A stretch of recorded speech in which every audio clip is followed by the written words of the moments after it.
빌 게이츠가 이 마운틴 휘트니라고 하는 이 고등학교를 방문했습니다. 거기서 이 후배들에게 연설을 합니다. 그런데 9가지 중요한 내용을 이야기하는데 그 중에 한 가지입니다. 이런 내용입니다.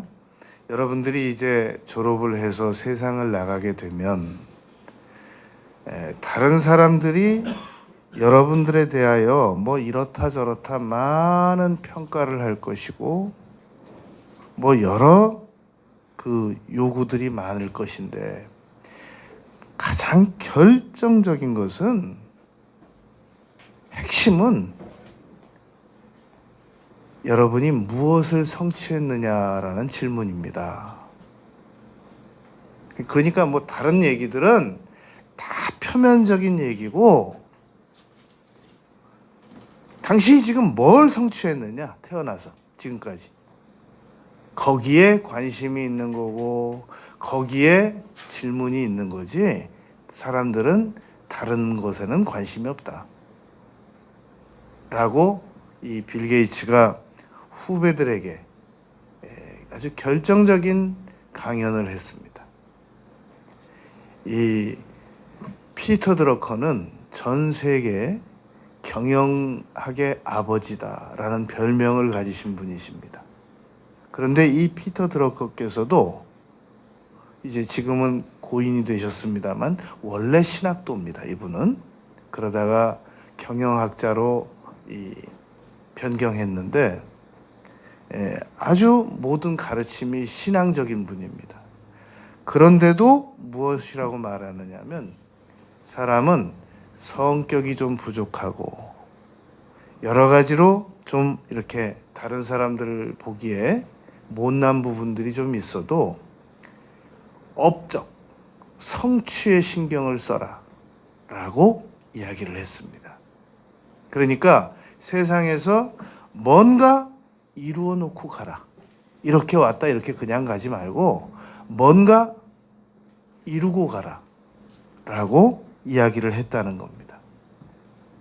우리가 이 소원을 왜 성취하면서 살아가야 하느냐 하는 문제를 오늘 5가지를 성경에서 근거로 다루겠습니다.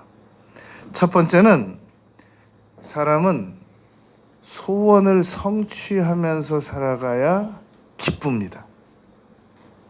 내가 왜 이렇게 안 기쁜가? 누가 나를 옆에서 도대체 기쁘게 해주지를 않아서 내가 안 기쁜가 보다. 이렇게 생각을 하는 경우가 많단 말입니다. 내 남편이, 내 배우자가 나에게 친절하게 관심을 자상하게 베풀지 않아서 내가 이렇게 기쁘지 않은가 보다. 이렇게 생각들을 많이 한단 말입니다. 자녀들이 나를 기쁘게 하지 않기 때문에 내가 기쁘지 않은가 보다. 이렇게 생각을 한단 말입니다.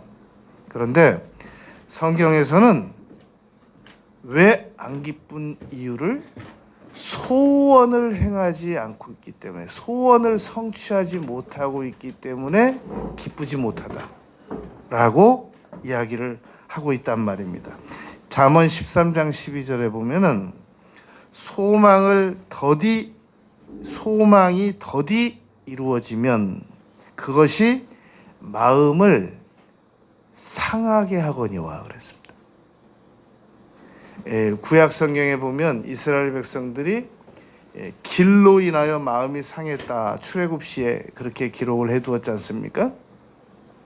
그런데 잠언 기자는 소망이 더디 이루어지면 그것이 마음을 상하게 한다라고 말했단 말입니다.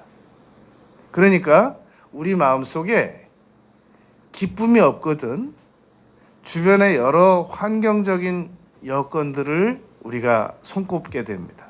뭣도 못마땅하고 그게 결국은 뒤집어 보면 무슨 말이냐면 내가 원하는 일이 제때제때 이루어지지 않기 때문에 힘들다라는 겁니다. 이 김대중 전 대통령께서 그런 말씀을 한 적이 있으십니다. 이 사람이 살다 보면 한이 맺히게 되는데 그 한은 원수를 갚아야 풀리는 게 아니라 소원을 성취해야 한이 풀린다. 그런 말씀을 한 적이 있었습니다. 많은 사람들이 왜 복수를 꿈꾸느냐면 복수에는 아주 달콤한 무엇인가가 있다 그러거든요. 그런데 그게 복수를 해서 한을 풀어보고 무엇인가 성취감을 맛보려고 그런단 말입니다. 그런데 정말로 사람이 마음의 기쁨을 얻으려면 소원을 이루어야 됩니다. 그런데 그 소원은 그저 그런 소원을 이루어 가지고는 우리가 제대로 큰 기쁨을 못 얻는단 말입니다. 우리가 1월 1일 신년 첫 설교로 이사야서 32장 8절 말씀에 존귀한 자는 존귀한 계획을 많이 세운다고 그랬지 않습니까? 그러므로 좋은 계획을, 좋은 소원을 많이 쭉 적어놓고 최소한 100가지 이상 적어놓고 그것을 나의 인생을 살아가면서 계속 성취를 해나가면 그것이 우리에게 아주 굉장히 큰 기쁨을 안겨주게 됩니다. 사도행전 8장 8절에 그 성에 큰 기쁨이 있더라 라는 구절을 제가 작년에 읽으면서 마음에 도전을 받았습니다. 정말로 내가 지금까지 살아오면서 정말 기쁘다 라고 느꼈던 적이 몇 번이나 있었나. 알렉산더 대왕은 그의 인생을 살면서 정말 기뻤다 라고 느낀 것이 총 16시간이었다는데 나는 정말로 지금까지 기뻤던 적이 몇 번 있었던가를 제가 지난해 이 사도행전 8장 8절을 읽으면서 다시 한번 곰곰이 생각을 해봤던 적이 있었습니다. 우리가 새해 마음에 기쁨을 얻기 위해서 좋은 소원을 많이 계획도 세워야 하고 결정적인 건 이뤄내야 돼요. 그거를 그냥 계획만 세워놓지 말고 그러해야 된단 말입니다. 여러분, 저는 2004년에 미국에 있는 플로리다에 있는 낙스 데올로지컬 세미나리 디민 목회학 박사 학위를 취득했었습니다. 그러니까 그 전에 이미 저는 대학원까지 다 졸업을 했단 말입니다. 그래서 2004년에 목회학 박사가 있었기 때문에 저는 앞으로 남은 생애 동안 내 목회해 나가는 데 있어서 누가 저에게 더 이상의 학력을 요구한 적도 없고 그리고 누가 저에게 더 이상의 학력을 가져오라고 부채질한 적도 없단 말입니다. 그런데 제가 2004년에서 6년이 지난 다음에 2010년부터 지난해 2019년 12월 31일 딱 10년입니다. 10년 동안 제가 학사 학위를 3개를 더 취득을 했습니다. 편입을 해서 학사 학위 3개를 더 졸업했고 그리고 대학원 석사 3개를 더 졸업했습니다. 그리고 미국에 있는 뷰라 하이츠 리더십 과정 48학점, 60학점 중에 48학점을 공부했습니다. 그리고 영산 한세대에 6학기 중에 3학기를 공부했단 말입니다. 10년 동안 목회하면서. 그러니까 지난 10년 동안 공부해도 10년 가고 안 해도 10년 간단 말입니다. 그런데 더 이상 보통 이 목사님들이 이렇게 목회학 박사 하나 있으면, 학위 있으면 이 공부를 할 시간도 없거니와 굳이 할 필요성을 못 느낀단 말입니다. 보편적인 그 통계로 보면. 그런데 제가 지난 10년 동안 정확하게 2010년에 그 죽전에서 우리 예배당 낮 공부 성경 공부 시간에 그렇게 말했었습니다. 여러분, 우리에게 있어서 이 10년 잠깐 갑니다. 몇 날 자면 벌써 10년 지나갔을 겁니다. 그러니까 제 말을 잘 들으십시오. 지금 2010년 1월 1일인데 2019년 12월 31일이면 꼭 10년입니다. 저는 이 10년을 열심히 살 겁니다. 그러니까 여러분들도 정말 이 10년을 열심히 사시기 바랍니다. 그래서 우리가 2019년 12월 31일에는 내가 지난 10년 동안 나는 이러한 것을 이루었습니다. 라고 간증을 하기 바랍니다. 제가 2010년 1월 1일 날 한 얘기예요. 그리고 지난 10년 동안 제가 뭘 했나? 많은 일이 있었죠. 수많은 일이 있었죠. 그런데 학업 부분만 보니까 제가 대학 학사세계 편입해서 졸업하고 진짜 고생 많았습니다. 정말 이 어린 친구들하고 견뎌낸다는 게 보통 학사 편입 들어가면 73학점 하라고 그러거든요. 73학점, 65학점. 그리고 저 캐나다에서는 30학점만 하라고 그래서 그렇게 3개를 했는데 정말 어려웠습니다. 말로 다 설명할 수 없을 만큼 어려웠습니다. 견뎌냈고 정확하게 지난 12월부로 이 학사세계가 끝났어요. 편입이. 그리고 MDV 2개를 또 석사 편입해서 졸업했고 MA도 하나 졸업했고 석사. 이 문교부에서는 석사가 하나인데 학교에서 나눠 놓는단 말입니다. MDV, THM, MA 이런 식으로 4개로 나눠 놓거든요. 그 3개 졸업했어요. 그리고 박사과정 2개. 이제 박사과정만 남았어요.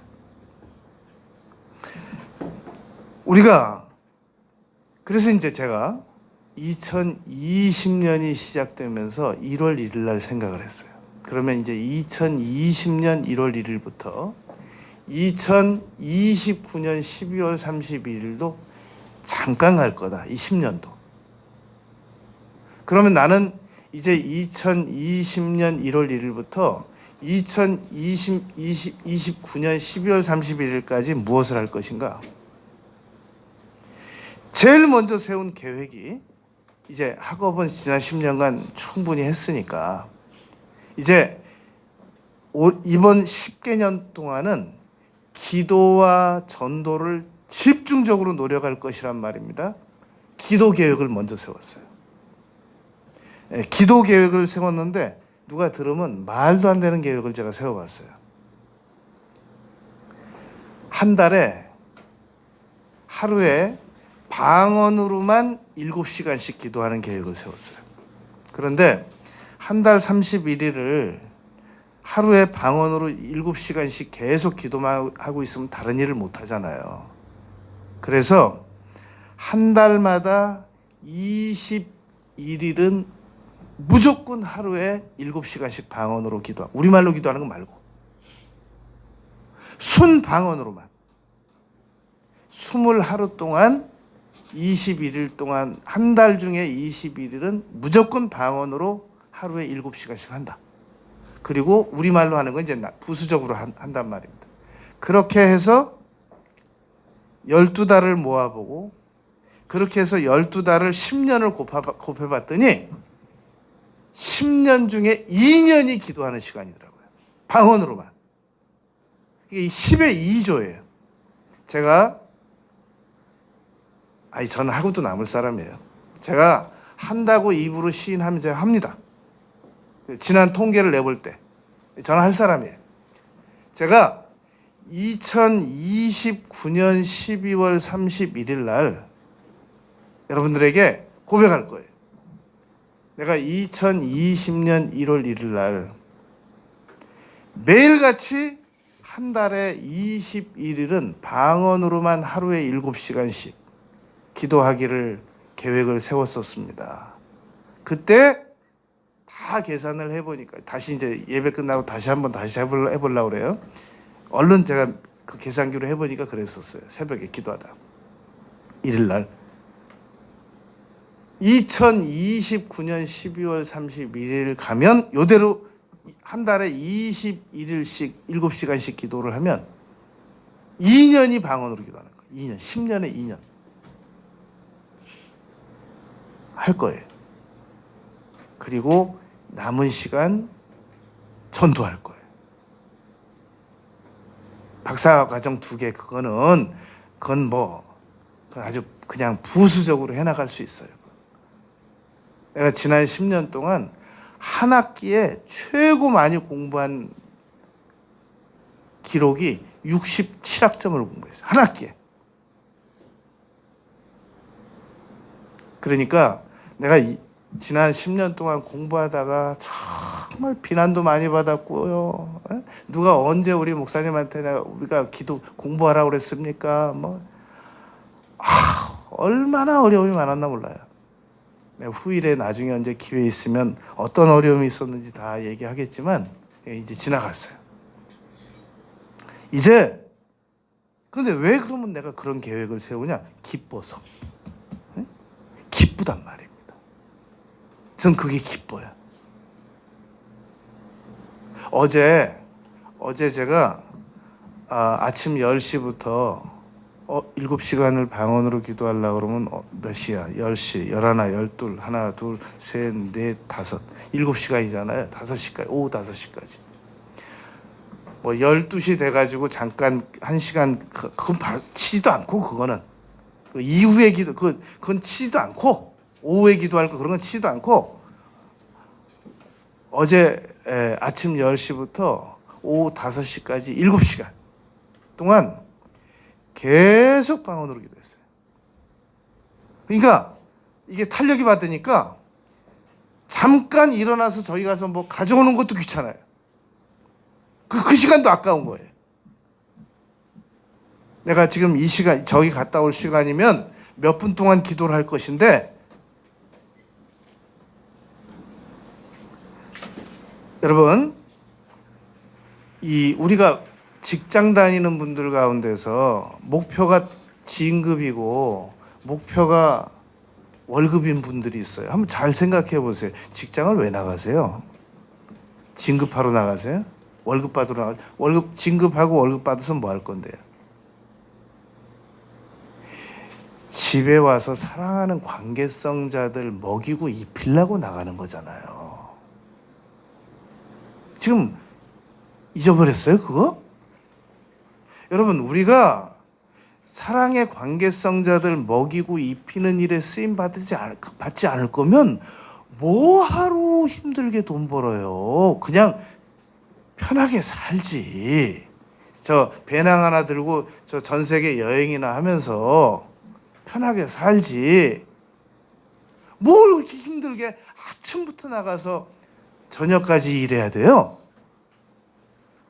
결국 행복은 관계에서 오는 거지 물질이나 일에서 오는 게 아니란 말입니다. 어떤 사람들은 일 중독자라고 그래가지고 일이 정확하게, 제가 지금까지 통계 중에 하나가 자기 부인이 죽었는데 43시간 만에 업무 복귀한 사람을 제가 알고 있어요. 기업 CEO인데. 그러면서 일에 굉장히 큰 기쁨이 있다고 생각을 하는데 사실은 그거 아닙니다. 우리의 행복은 관계에서 오는 겁니다. 물질은 성취란 말입니다. 오늘 우리가 다루는 게 소원 성취예요. 그러면 이 소원 성취를 왜 해야 되느냐? 행복을 위해서, 기쁨을 위해서. 여러분, 십계명에 기도하란 말이 없잖아요. 기도가 얼마나 신앙인에게 중요한 건데 십계명에 기도하란 말이 없습니까? 그런데 하나님 외에 다른 신을 섬기지 않으려면 기도해야 돼요. 우상 섬기지 않으려면 기도해야 된단 말입니다. 하나님의 이름을 망령되이 일컫지 않으려면 기도해야 돼요. 안식일을 거룩하게 지키려면 기도해야 돼요. 그러니까 꼭 다 부수적으로 우리가 목수 한 분 모시면 그분이 수많은 연장 들고 오는 거지, 무슨 연장 챙겨가지고 오세요, 안 그러거든요. 인간에게 기쁨을 추구하라고 하면 어떤 사람은 물질 추구하고, 어떤 사람은 진급 추구하고, 어떤 사람은 일 추구하지만 진짜 기쁨은 관계에서 오는 거란 말입니다. 하나님과의 관계, 가족과의 관계, 사랑하는 관계성들과의 관계. 결국 그거 잘해보려고 우리가 지금 이 고생을 하고 노력을 하는 것이란 말입니다. 그러니까 왜 소원을 성취해야 되느냐? 정말 기쁘기 위해서. 그러므로 소원을 성취하려면, 아니 복권 당선되려면 복권을 먼저 사야 되잖아요. 정말로 이 기쁘기 위해서는 소원을 성취해야 돼요. 그러면 건전한 소원 목록이 있어야 된단 말입니다. 제가 전도사 때 어느 고등학생 한 명 상담하러 그 집을 찾아간 적이 있었어요. 삼성동이었었는데 그 아빠는 이 의학 박사였어요. 그런데 이 아이는 그 방에 들어가니까 침대 자기 눕는 자리를 빼놓고는 전부 장난감이었어요. 책. 그래서 이렇게 조심조심 가서 그 침대에 앉아서 같이 얘기를 했는데 제가 물었죠. 너의 희망이 무엇이냐? 그랬더니 그 아이가 그때, 전 지금 그 아이의 이름도 잊어버리고 인상착의도 잊어버리고 그 엄마 집 위치 다 잊어버렸는데 딱 하나 잊어버리지 않는 게 그 대답입니다. 저는 세계적으로 빠찡고의 대부가 되고 싶어요 라고 고등학교 2학년 아이가 대답을 하더란 말입니다. 건전한 꿈의 목표, 소원의 목표를 우리가 가지고 성취하면서 살아나가야 정말 기쁠 수 있습니다. 자, 나의 소원은 무엇인가? 그래서 우리가 1월 1일 날 100가지 목표 적자고 얘기했던 것입니다. 두 번째, 왜 성취를 우리가 이루어 나가야 하느냐면은, 성취는 정말로 이 모든 시간과 세월을 아끼게 만듭니다. 모든 자원을 전략하게 만듭니다. 우리가 소원을 성취하기 위해서 노력을 하다 보면은 포커스가 맞춰진단 말입니다. 목표를 설정하게 되고 그 목표에 집중을 하다 보면, 여러분, 이 늘 게임하는 사람들은 좀 아프게 들으세요. 제가 어저께 7시간 기도하면서 잠깐 일어났다가 다시 기도 자리로 복귀하는 그 몇 분도 아까워서 막 몸이 빨라서 서둘렀는데, 어떻게 그 시간을 활용해서 게임을 할 수가 있어요? 그게 어떻게 가능할 수 있어요? 그 시간 안 아까우세요? 그 게임하면 어디 졸업장 나와요? 어디 문교부에서 뭐 줘요? 게임하면 무엇을 성취해요? 그건 뇌의 도파민을 만족시키는 거지 결코 우리를 인생을 행복하게 만들지도 못하고 성공적으로 이끌어가지도 못한단 말입니다. 그런 시간들은 사용하면서 하나님을 위해서 희생하고 봉사할 시간 없다는 거예요. 모자르다는 거예요. 잠 더 자야 된다는 거예요. 지금 무슨 정신이에요, 그게? 이 성취는 대가를 치르지 않고는 이루어지지 않습니다. 아브라함이 에브론이라는 사람에게 이제 그 막벨라 굴을, 자기도 그리로 들어가야 되고 사라도 들어가야 되고 이삭 부부도 들어가야 되고 야곱 부부도 들어가야 되고, 그렇기 때문에 그 막벨라 굴을 하나 필요했었단 말입니다. 그랬더니 그 밭 주인의 에브론이 아브라함에게 그렇게 말해요. 아니, 당신은 이 지역에서 정말 장관 같으신 분이신데 객지에서 2,000km 먼 곳에서 와서 자리를 잡고 사시긴 하시지만 우리 지역에서 이 장관 같으신 분이신데 그냥 쓰십시오. 아브라함이 끝내 거절하고 은 400세겔을 이 돈 주고 삽니다. 키로수로 하면 4.6kg. 당시 그 가격을 환산해 보면 노동자가 4년 근무한 품삯입니다.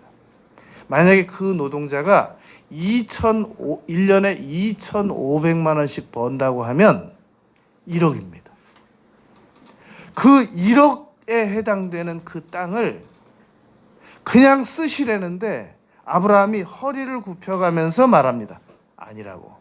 반드시 나는 대가를 치를 거라고. 여러분, 다윗이 범죄 후에 여부스 사람 오르난 타작 마당에서 선지자가 하나님께 번제를 드리라고 하니까 그 오르난이라고 하는 사람이 그렇게 말합니다. 왕이 쓰시겠다는데 제가 이 번제 드릴 곳을 그냥 드리겠습니다. 다윗이 이렇게 대답했습니다. 아니라 내가 상당한 값을 치르고 구입한 후에 하나님께 번제를 드리리라. 우리는 많은 사람들 가운데서 누가 뭘 그냥 줬다고 그러면 굉장히 그냥 받은 걸 자랑스럽게 생각하고 대가 안 치르고 대가를 아주 비싼 걸 싸게 대가 치른 것을 이거 거저 샀어. 아주 이거 얼마인 줄 아니 이거? 이거 완전히 이거는 헐값이야. 그걸 아주 대단히 자랑스럽게 생각을 하는 경향이 있단 말입니다. 그러나 그것은 결코 지성인답지 못한 행동입니다. 정당한 대가를 치르고 그러고 무엇인가를 구입해 버릇해야 되거든요. 그래서 바울 사도께서 로마서 13장 8절에서 사랑의 빚 외에는 지지 마라. 결국은 공짜가 없다는 겁니다. 다 언젠가는 대가를 치러야 된다는 말이거든요. 그러니까 성취를 위해서도 마땅히 대가를 치러 버릇해야 됩니다. 그런데 아무 노력도 안 하고 성취가 그냥 굴러 들어오기를 바래요. 그건 안 되는 겁니다. 우리가 정말 영어 단어 하나를 수없이 잊어버리면서 다시 암기해서 지금 한마디 말하고 있는 거 아니겠습니까? 아이들이 정상적 보행을 하는 건 1만 번 이상 넘어져서 지금 보행을 하는 겁니다. 저 미국의 무지한 할머니들께서, 학력 없는 할머니들께서 유창하게 영어하는 거, 그거 한 단어 3,000번 이상 반복해서 영어 하시는 거란 말입니다. 대가를 안 치르려고 그래요. 룻기 3장 18절에 보면은 시어머니 나오미가 룻에게 그렇게 말합니다. 그 사람이, 보아스를 말하는 거예요. 그 사람이 이 일을 성취하기 전에는 쉬지 아니하리라. 이런 말을 들어야 돼요. 니네 아빠는 그 일 성취하기 전에는 잠도 제대로 안 잘 사람이야. 니네 아빠는 그 목표한 거 이루기 전에는 아마 눈 못 감을 사람이야. 그런 말을 들어야 됩니다. 엄마는 너 잘 되는 거 보기 전에는 눈 안 감을 거야. 뭔가 성취를 위해서는 놀라운 대가를 치러야 됩니다. 제가 정말 우리나라에 있는 다이어트 방법은 다 사용해봤다 그러면 너무 과장될 것 같아서 70% 이상 사용해봤습니다. 아무튼 우리나라에 현존하는 다이어트 방법이라고 그러면 제가 70% 이상은 배워서 실천해봤을 것이란 말입니다. 그런데 그 많은 방법들을 이제 다 잊어버렸는데 아직도 딱 하나 기억에 남는 게 있습니다. 저 세브란스 병원의 어느 그 누구 어느 의사 선생님한테 그 배운 건데 그분도 옛날에는 굉장히 몸이 헤비했었대요. 그런데 이분이 다이어트 방법을 개발해가지고 아주 지금은 뭐 60 몇 킬로 나가요. 그런데 그분에게 제가 배운 방법 중에 하나가 뭐가 있냐면 배고픔은 진짜 배고픔이 있고 가짜 배고픔이 있대요. 그게 무슨 말 하려고 저러나 들어봤더니 배가 고파서 뭔가를 허겁지겁 뭔가 먹어보고 싶을 때는 먼저 물을 한 잔 마셔보래요. 그래서 물을 한 잔 딱 마셔봐서 허기가 싹 가시면 그건 가짜 배고픔이래요. 그런데 배가 고파가지고 일단 뭔가 먹고 싶은데 물을 한 잔 딱 마셔봤는데 그때도 배고프면 그건 진짜 배고픈 거래요. 그건 뭘 드셔야 된대요. 그런데 배고플 때 물을 딱 마셔봐서 물 마시고 나니 조금 전엔 배고팠었는데 물 마시고 나니까 견딜만 하다. 그러면 이따가 먹고 지금은 안 먹어야 되겠다. 그거 한 가지 가르침이 저한테 아주 굉장히 유익했어요. 그래서 뭐가 먹고 싶을 때 물 마셔보고 허기가 지면 이 가짜였구나. 그러고 또 견뎌내고. 그래서 지금 이 체중 유지하는 거예요. 그나마. 여러분, 진짜 소원이 있고 가짜 소원이 있습니다. 잘 들으세요. 이건 그 의사 선생님이 들어야 되는데 참 정말. 진짜 소원과 가짜 소원 구별법이 있습니다. 진짜 소원은 딱 떠오르는 순간에 뭔가 행동을 하게 돼 있습니다. 지금 내가 당장 몸을 움직여서 행동할 수 없을 경우는 입으로 시인이라도 해요. 나는 무엇인가를 이루어내고 싶습니다. 라고 입으로 시인을 하게 된단 말입니다. 제가 어제 문자를 한 통 받았어요. 그러니까 제가 상담해드리는 분 가운데서 지방에 친정집에 갔다가 오는 사이에 저한테 문자를 넣은 거예요. 문자 내용을 보니까 이래요. 목사님, 저는요, 제가 꼭 질문도 안 했는데 질문한 것처럼 저한테 답변하는 거예요. 목사님, 저는요, 새해에 이러하게 살 겁니다. 제가 이 박수치는 이모티콘을 하나 보냈어요. 그랬다가 뭔가 좀 부족하다.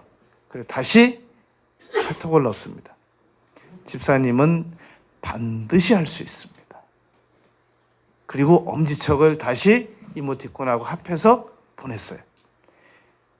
다시 답장이 왔어요. 저는 해낼 수 있다고, 집사님은 할 수 있다고 믿습니다. 이렇게 보냈더니 다시 답이 왔어요. 저는 할 수 있다고 저도 믿습니다. 여러분, 이런 걸 진짜 소원이라고 그래요.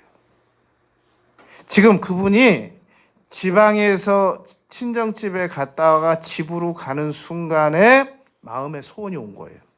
뜨거운 소원이 온 거예요. 당장 그 소원을 행하러 움직일 수는 없어요. 그러나 뭔가 행동을 해야 돼요. 입으로 시인할 수도 있는데 목사님한테 카톡으로 시인을 한 거예요. 진짜 소원이라고 그래요. 그런 걸 보고. 그런데 가짜 소원은 이런 걸 가짜 소원이라고 그래요. 마음에 소원이 왔는데 참 좋은 생각이야. 언젠간 해야지. 그리고 아무 노력도 안 해. 적지도 않고 카톡도 안 보내고 입으로 시인도 안 하고 행동도 안 하고 가짜 소원입니다.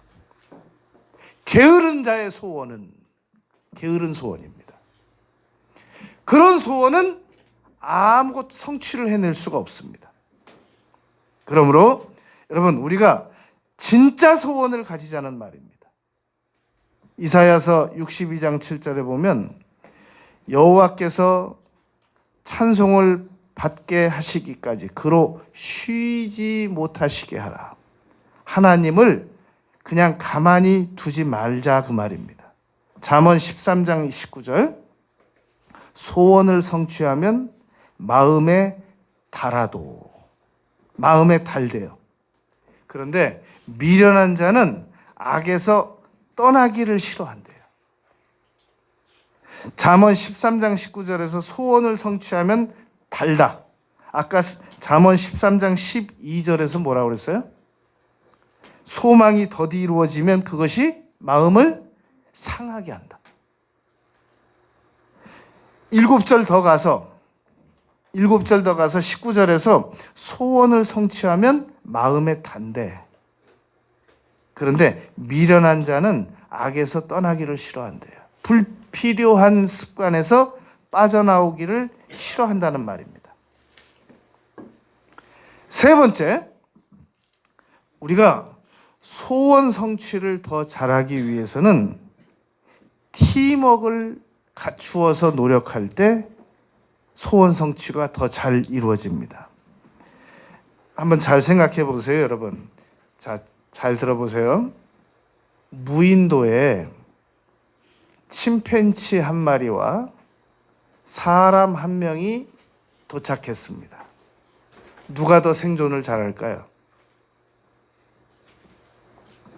무인도에 아무 장비도 안 주고 사람 한 사람과 침팬치 한 마리를 이 무인도에 들여보내면 생존 능력이 누가 더 뛰어날까요? 침팬지가 훨씬 더 뛰어납니다. 나무도 올라가고 여기저기 아무데나 자면서 뭐 먹고 싶은 거 자기가 다 찾아가면서 먹고, 사람은 제한적으로 행동하고 제한적 환경이 있기 때문에 침팬지만큼 생존 능력이 뛰어나지 못하단 말입니다. 이어서 묻겠습니다. 그런데 왜 침팬지 100마리와 인간 100명이 모이면 인간은 엄청난 높이의 빌딩도 올리고 도구도 만들고 무기도 만들고 집도 짓고 배도 만들고 차도 만들고 달나라도 가는데 왜 침팬지 100마리는 아무 일도 못할까요? 그것은 바로 협력할 줄 알기 때문에 그렇습니다. 인간은 서로 협력할 줄 아는 존재란 말입니다. 근데 왜 인간은 협력을 하는데 침팬지 100마리는 협력을 못하는가? 인간에게는 언어가 있잖아요. 침팬지도 언어하더라, 가슴 두드려가면서. 인간에게는 상상력이 있잖아요. 인간에게는 아무것도 이루어지지 않은 일인데 모여가지고 회의를 해요. 그래가지고 지금 빌딩 아무것도 없어요.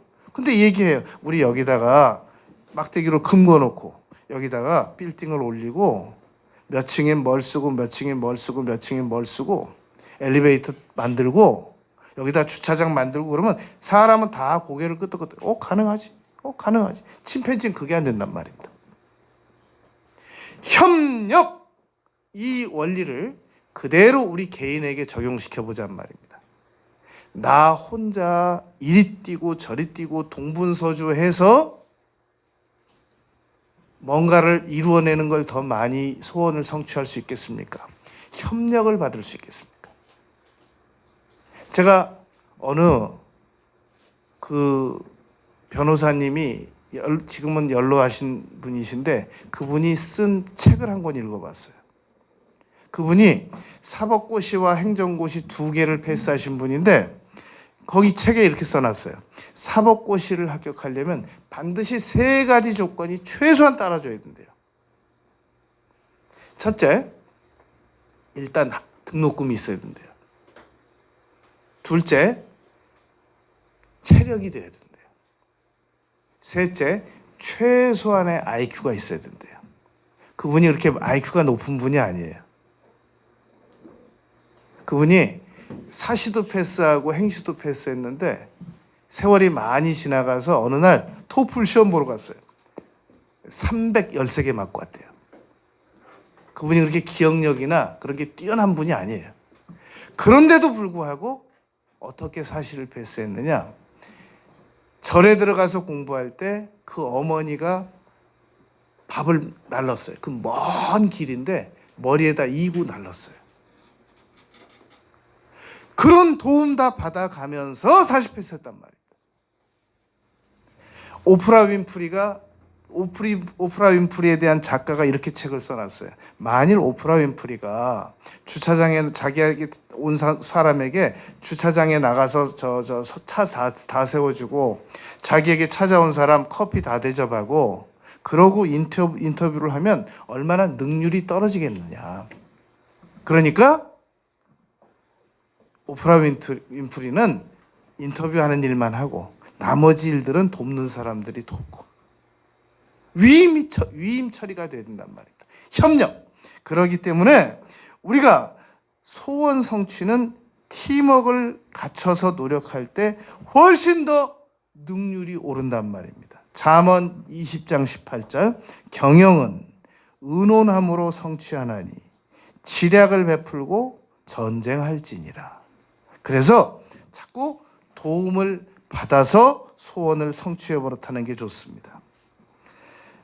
네 번째, 소원 성취는 하나님의 도우심을 받아야 된다는 겁니다.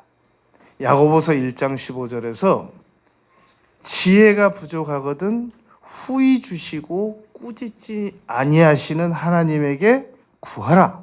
그렇게 말했습니다. 여러분, 이 성경이 왜 쉽지 않은 책이냐면은, 자, 제 얘기를 들어보세요.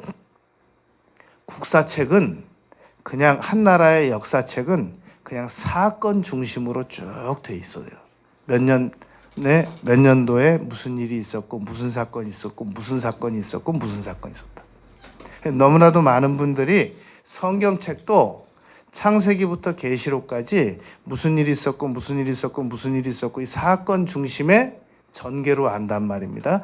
그게 아니란 말입니다. 성경은 창세기에 있었던 일들이 계시록에서 이루어지고 말라기에서 있었던 일들이 신약 시대에 이루어지고, 그러니까 예언 성취, 예언 성취, 예언 성취, 예언 성취 이렇게 이루어지는 걸 신학적 용어로 구속사라고 합니다. 그러니까 성경은 하나님께서 예언하시고 그것이 반드시 이루어지는 일이 있단 말입니다.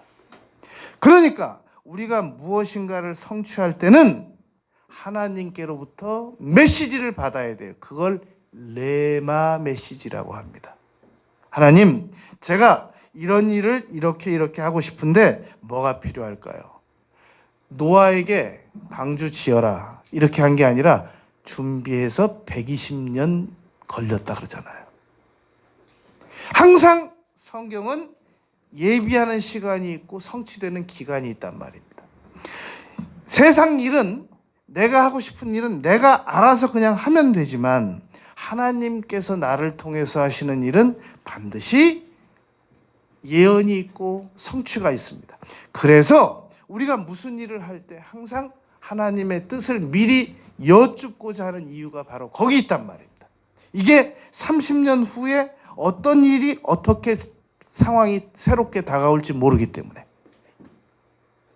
전도서 11장 5절 만사를 성취하시는 하나님의 일을 내가 알지 못하느니라. 그래서 여쭈어야 됩니다. 하나님, 제 생각에는 제 아이를 유학을 보내고 싶습니다. 보낼까요, 말까요? 유학이 좋다더라. 그냥 그 다음 날로 수속 밟아가지고 보내는 거, 그건 누가 책임질 거예요? 나중에 그 앞길을. 하나님 보냈으니까 책임지시기 바랍니다. 내가 너한테 보내라고 그랬니? 아니요, 그런 건 모르는데요. 그럼 왜 너 나보고 책임지라고 그러니? 네가 보내놓고. 반대로 너는 한국에서 뼈를 묻어. 그렇게 해서 열심히 해놓고 하나님의 뜻은 유학인데 막아요. 그것도 안 돼요. 내 자녀가 이런 일로 나가야 돼요. 그런데 그런 일로 나가는 건 반대예요. 왜냐하면 내가 못다 이룬 꿈이 있거든요. 그걸 나는 내 자식을 통해서 대신 성취를 좀 시켜야 되겠어요. 그런 것도 안 된단 말입니다. 내 자녀가 좋아하는 일이 있어요. 내 자녀가 좋아하는 이 공부가 있단 말입니다. 그걸 잘 살려주는 거, 그걸 재능 교육이라고 합니다. 야, 수준에 안 맞게 너 진짜 그럴 거야? 그게 아니란 말입니다. 하나님께서 내 자녀에게 정말로 그 일을 즐거워할 수 있는 DNA를 넣어주셨단 말입니다. 그래서 성공하는 사람들의 특징은 첫 번째가 열정인데, 두 번째가 자기가 좋아하는 일, 안 하고는 견딜 수 없는 일을 할 때 그 열정이 다가온단 말입니다. 우리가 하나님의 도움을 받아야만 이 소원이 이루어진단 말입니다. 그래서 예레미야 33장 2절 3절이 그 중요한 말씀인 겁니다. 이 일을 행하는 여호와, 그것을 지어 성취하는 여호와, 그 이름을 여호와라고 하는 자가 너에게 이르노라. 너는 내게 부르짖으라. 성취시켜줄게. 기도해라. 그 말입니다. 성취시켜줄게. 그러면 기도만 하면 네가 생각했던 것보다 훨씬 더 잘 이루어줄게. 여러분, 예레미야 48장 30절에 보면 이런 말씀이 있습니다. 여호와의 말씀이니라. 내가 그의 노여워함의 허탄함을 아노니 그가 자랑하여도 아무것도 성취하지 못하였도다. 우리가 열심히 노력해도 아무것도 성취하지 못하는 경우가 많이 있습니다. 이 쉽게 얻은 물질은 노년에 다 어디로 가버린다고 이 예레미야 선지자가 경고한 적이 있었습니다. 여러분, 끝으로 성취 중에 가장 중요한 성취가 무엇이라고 생각하십니까? 이 일에도 있고 학업도 있고 외모도 있고 재산도 있고 자녀도 있는데, 성취 중에 가장 중요한 성취가 무엇인가? 신앙적 성취입니다. 갈라디아서 6장 2절에 보면 너희가 그리스도의 법을 성취하라 그랬습니다. 그리스도의 법은 건물도 아니고 학력도 아니고 물질도 아니고 자녀도 아니고 신앙적인 것입니다. 이 역사학자 토인비가 그런 얘기를 한 적이 있었단 말입니다. 모든 역사는 궁극적으로 신학으로 귀결된다. 여러분, 350년 전에 과학이 나왔단 말입니다. 처음에 과학이 어디서 나왔느냐?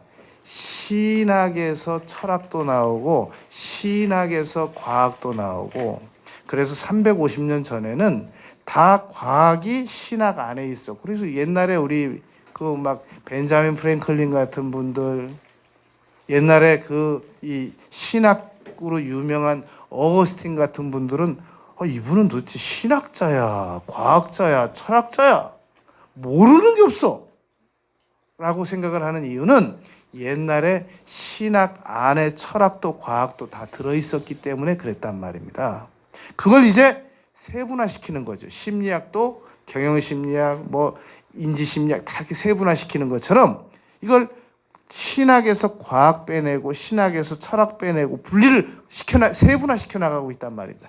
그러나 핵심은 신학이란 말입니다. 왜냐하면 하나님의 뜻이 없이 이루어지는 일들은 아무것도 없기 때문에.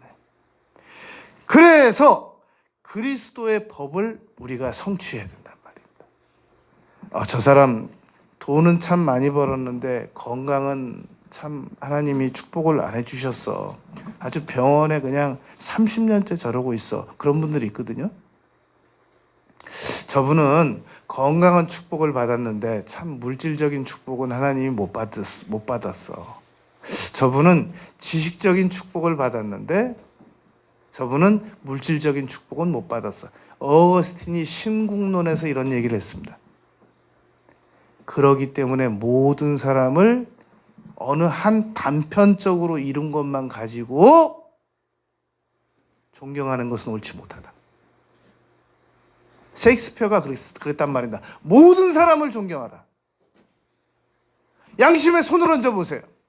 어떤 사람이 돈을 좀 가지고 있어요. 그래서 학력도 있어요? 아니잖아요. 교양도 있어요? 아니잖아요. 돈만 좀 있는 거잖아요. 근데 왜 돈 가지고 존경받으려고 그러냔 말이죠. 왜 돈 가지고 돈 몇 푼 가지고 다른 사람보다 내가 더 나은 사람처럼 여김받고 싶어 하냔 말입니다. 그걸 교만이라고 지적한 거예요. 어거스틴이. 어떤 사람이 지식이 좀 있어요. 그렇다고 해서 그 사람이 돈까지 있는 건 아니잖아요. 지식이 있는데 그렇다고 교양까지 있는 건 아니잖아요. 아니 성격은 아주 너무 나쁘잖아요. 근데 왜 존경받으려고 그래요? 그 지식, 그 졸업장 좀 가지고. 교만이라는 거예요, 그걸 보고. 어떤 사람은 건강 하나 있어요. 내가 그래도 건강 하나는 진짜 내가 내세울 만합니다. 근데 그 건강 하나 가지고 존경해달라고 그러는 건 무리잖아요. 교양도 부족하고, 지식도 부족하고. 그러니까 하나님은 한 사람에게 모든 걸 주지 않는단 말입니다. 그러니까 뭐가 공평하냐? 모든 사람을 존경하는 거. 모든 사람을 다 무시해버리는 거. 그건 너무 역발상이죠. 모든 사람은 다 존경받을 만한 가치가 있단 말입니다. 그러니까 모든 사람은 공평한 위치에서 이제 성취해 나가면 돼요. 내가 신앙적으로 그리스도의 법을 더 많이 성취해 나가야 되겠다. 어쩌면 집사님 그렇게 몇 년 전부터 그렇게 신앙이 좋아지셨어요? 어느 교회 다니세요? 이런 얘기를 들어야 되잖아요. 어떻게 하면 그렇게 신앙이 빨리 성숙될 수 있어요? 이런 얘기 들어야 되잖아요. 그게 성취예요. 그리스도에 대한 법의 성취. 그리고 어떻게 하면 그렇게 물질을, 옛날에 집사님 가난했잖아요. 근데 어떻게 그렇게 물질을 빠른 시일 내에 하나님께 복을 받을 수 있었어요? 그런 얘기를 들어야 돼요. 아니 어떻게 이렇게 건강이 좋아지셨어요? 옛날에 건강 안 좋았잖아요. 늘 약 차고 살았잖아요. 어떻게 이렇게 건강이 좋아지셨어요? 그런 얘기를 들어야 돼요. 옛날에 영어 못했잖아요. 언제 그렇게 영어를 배웠어요? 그런 얘기를 들어야 돼요.